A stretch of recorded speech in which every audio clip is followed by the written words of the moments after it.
Formula one presently one of the coolest sport. আর 2026-এ এসে যদি তুমি ফর্মুলা ওয়ান না বোঝো তাহলে ভাই কি করতেছো? আচ্ছা প্যারা নিও না, আমি তোমাকে formula one step by step বুঝাই দিতেছি।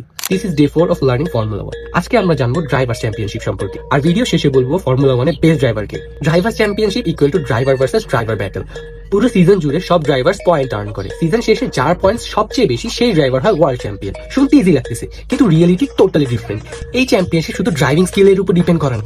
For example Red Bull racing কে তুমি দেখে নাও, main star Max Verstappen Red বুলের জন্য সবচেয়ে বেশি পয়েন্টস আর্ন করে, আর ম্যাক্স একাই পুরো টিমকে ক্যারি করে। 2025 সিজনেও ম্যাক্স একদম লাস্ট রেস পর্যন্ত চ্যাম্পিয়নশিপ ফাইটে ছিল।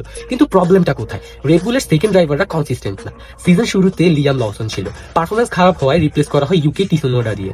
কিন্তু টুইস্ট হলো সেও তেমন পয়েন্ট অ্যাড করতে পারে নাই। কিছু রিউমার্স আছে যে রেড বুল নাকি তাদের কার ডিজাইন করে ম্যাক্স এর কমফোর্ট অনুযায়ী, মানে সেকেন্ড ড্রাইভাররা একদমই কমফোর্টেবল ফিল করে না কার সেটআপে।